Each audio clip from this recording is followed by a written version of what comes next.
Hey Capricorns, how are you? I'm sorry I'm late with your reading for this month. I know I posted everybody else's earlier in the beginning of April, but things kept coming up, so I'm late to my own reading because I'm a Capricorn as well. So sorry for the delay. Usually I try to, if I'm doing a reading for a month, I try to do them all within the same week, but sometimes things don't always go as planned. So this is your general April 2020 romance reading. It may or may not resonate with everyone. If it does, great. If not, then you can always reach out to me for a personal reading. My email's ooh, excuse me, my throat's dry now. lucy'starot@gmail.com.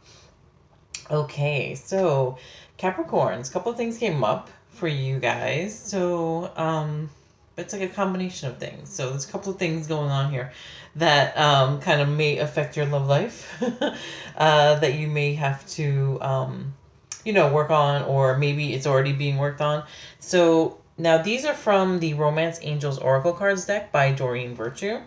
So healing family issues, keep an open mind, and honeymoon. So healing family issues, your love life benefits as you forgive your parents. So, I mean, have you ever heard like the saying like, "Oh, that girl has daddy issues," or something like that, and then it translates over into like the people that they pick when they're dating. So there is kind of some truth to that. But so like sometimes, yeah, if there's unresolved issues with whether it's like either parent, they both will affect us in our romance life. So in the relationships that we have as an adult. So it is important that like if things happen to you when like in the family, if there was like issues or things that weren't resolved or something, it's good to even if like you just forgive them like internally and kind of move on from anything that happened, then that will help you definitely as well. So I mean, some things obviously, like there are some cases where people are like, I can never forgive my parent for what they did.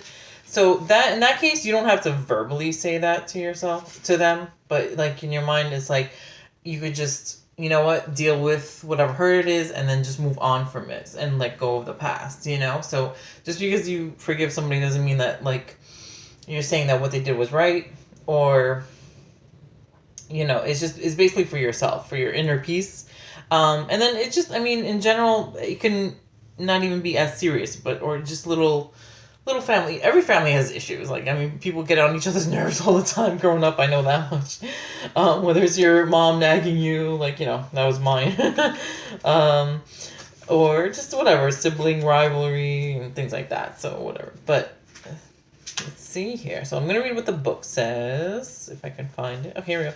Healing family issues. Your love life benefits as you forgive your parents. The answers to your prayers about your love life are based in your feelings about your mother and father. The romance angels see that you'd benefit from releasing old anger toward one or both of them. That's because your feelings about your parents influence your choice of romantic partner and the way in which you deal with relationships. You can ask the angels to help you put forgiveness into action. To forgive someone doesn't mean that you're endorsing his or her behavior. The angels will tell you rather than doing so is a form of deep emotional detoxification. Okay, I said it was like, to achieve inner peace, but that's true too. Emotional detoxification. It means I'm no longer willing to carry toxic energy within my mind and body. Like I said, moving from the past. When you find inner peace, oh, they do mention inner peace. I sometimes find the right words, even though I'm like not even reading these like ahead of time. So when you find inner peace with your parents, you will no longer need to attract unhealthy relationship patterns and partners as a way of healing emotional wounds. All your relationships, especially the one you have with yourself, will benefit. So one example I noticed, like I don't know, for a certain period of time in my life, I would always like attract like emotionally distant guys, like whether they were always like working or they were just like far away or whatever it was. And it kind of made sense, like because like growing up, like I mean, even though like my parents were together, they were my family was together. My dad was always at work, so I'm thinking like looking back now, I'm like, oh, and maybe is that why, like it kind of transferred over into my adult life and relationships when I first, was dating, you know, um, in my 20s and stuff like that. So it's like an interesting observation. So, but, yeah, so it could be something as simple as that, or it could be something more, more hurtful, or, like some things are hurtful, some things are not, but whatever it is, just forgive your parents and just, move on from the past just for your own inner peace and for like to have good relationships in the future. Second thing is keep an open mind. Your soulmate may differ from your usual type and expectations. Okay, so I'm thinking this is like a Capricorn thing because I know like, and I had to learn this myself too. It's like I was always like, okay, like no, I wouldn't date this type, or no, I don't think I would date that type, or I'm not attracted to guys with like this type of hair or whatever.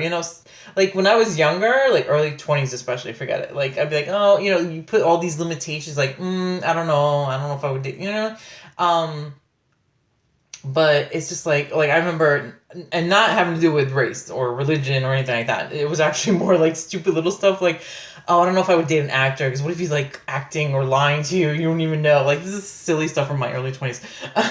Or oh, I don't know if I would date a twin because what if I can't tell him and the brother apart or something, and you know what I mean, like stupid little things like the limitations or oh, I would never date somebody who is, I don't know, like it was just silly stuff, but don't put limitations on like dating life and stuff like that, because you never know. I've learned over the years, like the one that you least expect to be like attracted to or to have a connection with is like usually the one that just pops up and you're like, oh wow, like you click very well, and then you start and then you get attracted to them and stuff like that. So I've learned my lesson from since I was younger. I know it sounds silly, but when you're young and dumb, sometimes I mean, it was very smart but sometimes you do silly things. So I'm like, you know what? Maybe I should. And then I learned my lesson. It's like, because every time I would say that, then I would meet somebody. I met an actor after that. Then I met a twin after that. Then I'm like, you know what? I'm not gonna say anything anymore because the universe keeps kicking me in the butt and sending people my way when I say, oh no, I don't like that type, or I don't want that type. I would always get that type right afterwards. So I learned my lesson not to do that. But yeah. So, and you never know. I mean, you never know, like, or if you're usually attracted to blondes, like I'm not really into guys with brown hair or dark hair. You never know. The universe is gonna send you somebody just to prove you wrong. Anyway, so yeah, your soulmate may differ from your usual type and expectations. And I'm gonna find where is it at? Keeping it in mind. The romance angel sent you this card as a reminder to stay open to the possibility of your soulmate appearing in a form that may differ from what you expect.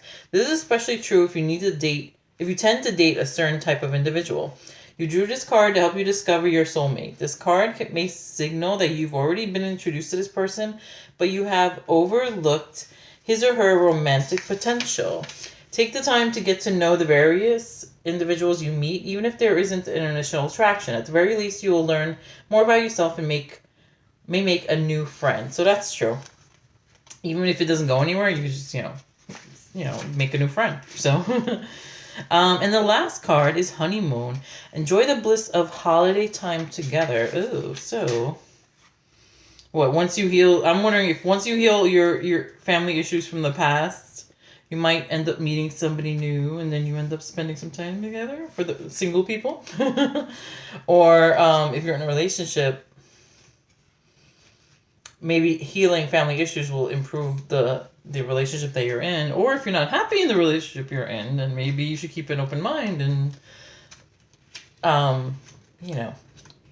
date somebody different. I'm not saying for you to break up with anybody, but I'm just saying everybody's situation is different. So, like it just depends on where you're at. Like if you're happy with the relationship you're in, or if you think you should be. I mean, a lot of people making changes. This is a time of transformation. So, honeymoon. Enjoy the bliss of holiday time together.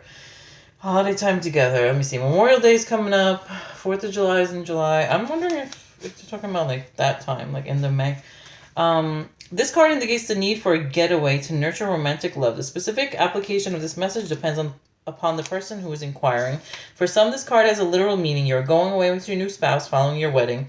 For those already in a long-time partnership, this card speaks to reigniting the spark by taking a romantic holiday. Well, we can't really do that now because of everything that's going on, restrictions, but or even if it's just like, I don't know, making your place like a romantic getaway, have like a bubble bath or something, I don't know. It can also relate to the honeymoon period of a new relationship. Oh, what did I just say? For the singles, what if you do meet somebody new? I did say that. And for still others, this card indicates that you'll meet someone special while on a vacation. So, I mean, right now during this period, I don't know if nobody's really taking vacations. I mean, I know of like some medical staff and first responders that are like, leaving their home states. Like some of them have come to New York City to help out and stuff like that. So I don't know if maybe, I mean, that's not really a vacation, but they are traveling. So I don't know, maybe they'll meet somebody up here if they're single. But I mean, but they do have a lot. That's the only thing that I could think of. But there's also like a lot going on right now. So I think that's the last thing on their mind. But anyway, so yeah, so just keep an open mind, heal anything from the past. You try to like give yourself inner peace, heal the past, so that you can move forward with the future. Keep an open mind to dating different types, and I'm not saying just give any old person like go date just any old person, like somebody that's like trashy or anything. No, I'm just saying like somebody that you usually don't usually date. So I don't know, but anyway, and then yeah, maybe if you meet somebody new, you'll get to, or if you are with somebody, you'll get to spend some time with them. Okay, so hopefully that resonated. If not, you can reach out to me for your personal read, and I'll talk to you soon. Bye.